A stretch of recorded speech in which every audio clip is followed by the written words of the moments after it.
Okay, so picture this. Two people start a spiritual journey. They're both looking for the exact same thing, but they end up walking in completely opposite directions.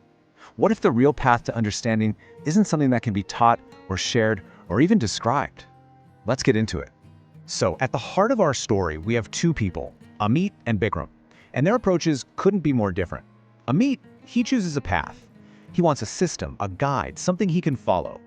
But Bikram, he chooses, well, nothing. He just seeks silence and decides to face whatever comes up. This contrast, it's the key to this whole thing.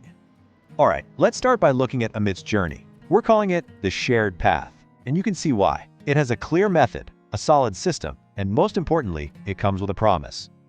Amit's path is really structured, and you could totally see the appeal. There's a real sense of safety here, right? He's got a guide to follow, specific mantras to chant, a whole community to back him up, and scriptures to study. It's the whole package, a well-lit road that's designed to lead him somewhere specific, somewhere that's been promised to him. But then you have Bikram's journey, which is like the complete opposite of Amit's. This is the silent path. And the subtitle really says it all. No method, no teacher, no promise. Nothing.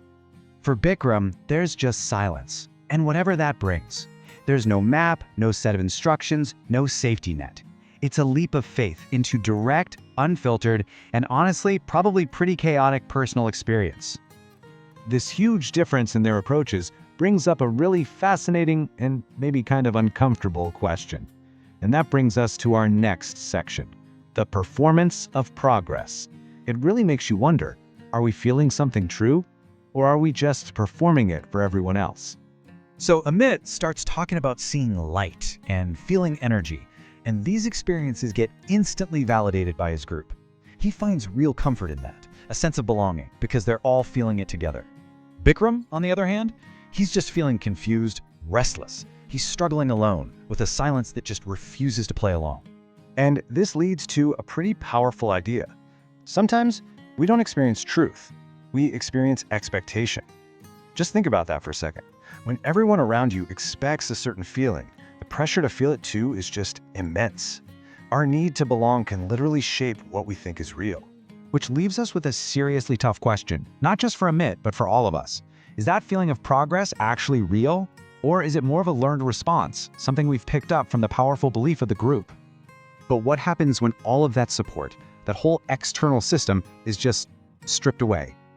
Well, that brings us to the ultimate test, being totally alone with your own mind. For someone like Amit, first the group disappears. That social validation, that shared energy, that powerful feeling of community, poof, it's gone. Then the teacher disappears. Suddenly there's no one to give you answers, no one to tell you what your experiences mean, or to pat you on the back and say you're on the right track. And finally, the path itself just vanishes. The mantras, the techniques, the entire system he was leaning on is gone, and there's nothing left to hold on to. So what's left? Only your inner reality, the raw, unfiltered chaos of your own mind. This is the very space Bikram decided to jump into from day one, and it's a place that every single one of us, no matter the path, has to face eventually, all alone. And this all leads us to the core idea we're exploring today. Your journey is untransferable. And here's why. One path just can't and won't fit everybody. I mean, let's just be logical for a moment. If every single person's mind is a completely unique mix of memories, experiences, joys, and traumas, how could one single method ever guarantee the same result for everyone? It's like thinking one key can open every lock in the world. It's just not possible. So what it all boils down to is this. The deepest part of the journey is something you do alone. Enlightenment isn't a technique you can just master from a manual. Truth isn't something that can be taught or copied. And maybe the biggest one, no real, genuine experience can ever be borrowed from someone else. Now, after hearing all this, you might think we're trying to give you a new answer, but that's not the point at all. Think of this as more of an invitation. It's not an answer, it's a beginning. And let's be crystal clear about this. What we're talking about is not a new path. We are not laying out another set of rules or a different system for you to follow. That would just be making the same mistake all over again.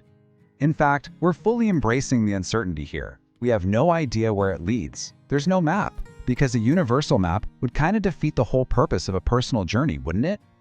Only you will know where your own journey leads. The ownership, the discovery, the understanding, it all belongs completely and totally to you. And at the end of the day, that is the only thing that truly matters. Not what a teacher says, not what a book promises, but the direct, unfiltered truth of your own experience. So, we'll leave you with one final thought to chew on. If anything we've talked about today made you question your own path, even just for a second, then the only real question left to ask is this: where does your own unwalked road begin?